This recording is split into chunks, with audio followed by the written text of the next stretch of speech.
Fact number 1, I am Nick Shell. Fact number 2, I am wearing a cooler sweater than you are right now, and you're jealous. Fact number 3, yes, this is the first official video I've made since my big introduction that I went back to the disconnected part. So why don't I spin around just for good measure? There we go. All right, but here's what this video is actually about. I think it would be interesting to hear from you.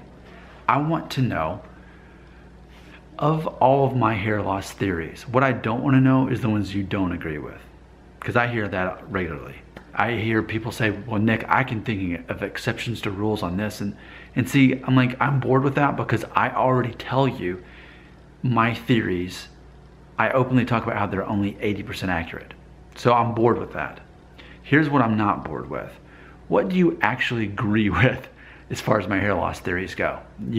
They're all I ever talk about, right? I talk about the concept that if you can grow a full beard and you shave and the next day you've got stubble all over, if you do that before the time you turn 18, you have a strong, full-grown man's beard. By the time you're 18, before you're 18, you're the guy who's more likely to start balding and have a Norwood 3 with thinning by the time you're age 35. I talk about that openly. But if you're only Norwood 2 with no diffuse thinning, by the time you're 35, you're the guy that keeps all his hair. Okay? And so people will say, yeah, but I know guys that are really hairy and they, they're still got all their hair. Yeah, but when did they have the full beard? So like, I already know that there's exceptions to the rule. Which of my theories do you actually agree on? What are my other theories? Okay, here's the easy one to agree with. That if you're Asian, you're much more likely to have trouble growing a beard, but you're much more likely to keep your hair. That's one of my theories. We can easily agree on that one, right? What are some of my other theories? About how even the one I just mentioned, about how at age 35, how much hair you've got naturally by that point is going to determine whether or not you are going to slowly go bald like I am or not. We can even throw this theory in there, okay? And this is probably actually one of my most controversial that a lot of people that they disagree with.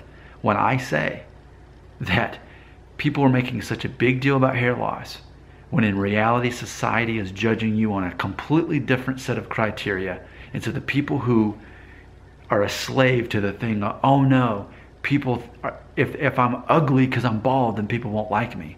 Girls won't like me. I can't get a job. I can't get a job interview. See, well, that's one of my theories too, is that balding men are more likely to, at first, to make a big deal about that, but those of us who are balding and don't make a big deal of it actually have an advantage because now we got more confidence of that. See, that's actually one of my theories. I think so many of my subscribers, so many of the people who show up on this channel are here thinking that they're less valuable in society because they're balding sooner than their peers. So you know my theories. I talk about them all the time. So what I want to know is, out of all of my hair loss theories, which do you actually agree on? Okay, I don't care what you disagree on.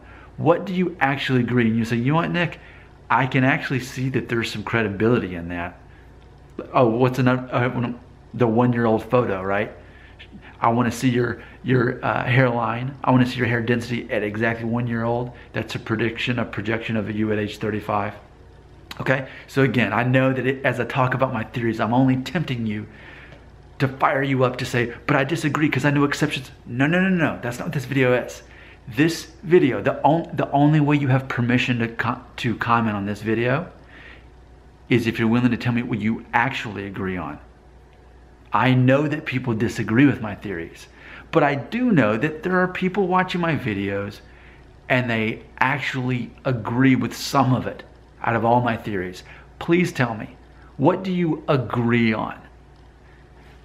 Surely I've got some credibility in my theories and that's the thing, my channel has never ceased to grow. It's continually growing. So surely some of my theories must be part true, right? Anyone who's willing to back me up out there, like anyone at all, you know my theories. What are some of my theories that you at least think could be accurate? I want to know not what you disagree with, what do you agree with on all my hair loss theories? Comments, let me know. Enlighten me.